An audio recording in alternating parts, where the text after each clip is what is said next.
জানেন 90-এর পরবর্তী সময় এই 25 সালে একটি ডাকসু নির্বাচন হচ্ছে এবং সর্বশেষ একটি প্রশ্নবিদ্ধ ডাকসু নির্বাচন হয়েছিল 2019 সালে।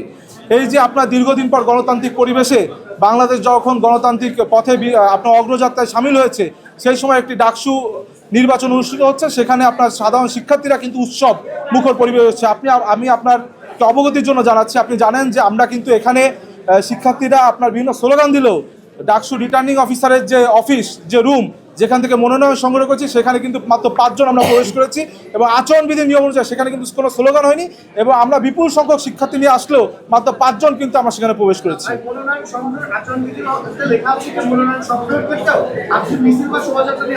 আমি তো বললাম, দেখেন কাগজে কলমে অনেক কিছু লেখা থাকে, কিন্তু এতদিন পর শিক্ষার্থীদের উচ্ছ্বাস, এই উচ্ছ্বাসকে তো চাইলে দমিয়ে রাখা যায় না।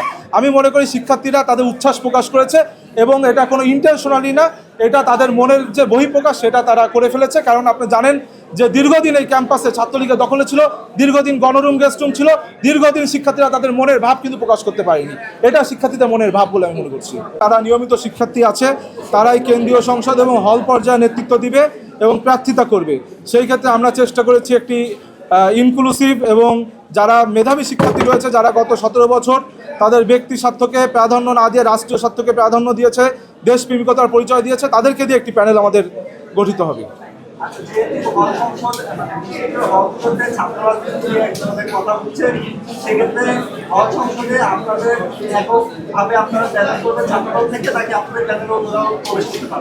আসলে আমরা এখনো সেইভাবে সিদ্ধান্ত নিইনি, কারণ আজকে রাতের ভিতর সিদ্ধান্ত হবে এবং প্রাথমিকভাবে আমাদের হল পর্যায়ে যারা হল শাখা ছাত্রদলের নেতৃবৃন্দ রয়েছে তারা, এবং কেউ যদি বাংলাদেশের স্বাধীনতা সার্বভৌমত্বে বিশ্বাসী কোনো শিক্ষার্থী যদি আমাদের দল থেকে মনোনয়ন নিতে চায়, সেক্ষেত্রে আমাদের দল বিবেচনা করবে।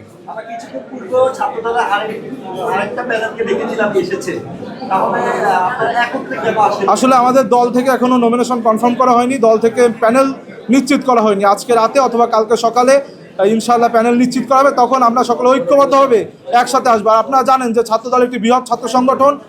এখানে আপনি দেখেছেন যে কেন্দ্রীয় সংসদে পদ 28টি, কিন্তু আমাদের 450-র অধিক নেতাকর্মী রয়েছে যারা এই 28টি পদে ইলেকশন করতে চায়। সুতরাং এখানে তো একটি যাচাই বাছাইয়ের বিষয় আছে এবং এখানে একটি বিভিন্ন বিষয়াদি রয়েছে, যার জন্য এখন আমাদের প্যানেল নিশ্চিত করা সম্ভব হয়নি। এটি আজ রাতে ইনশাআল্লাহ নিশ্চিত হবে।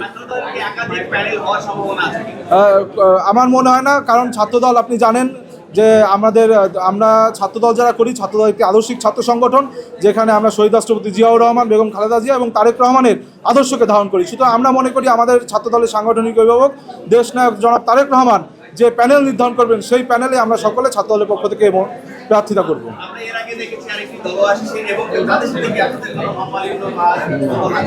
হ্যাঁ, আপনাদের বললাম যে ছাত্রদল বৃহৎ ছাত্র সংগঠন, এখানে 28টি পদে 400-র অধিক জনপ্রিয় ছাত্রনেতা রয়েছে যারা প্রার্থিতা করতে চায়।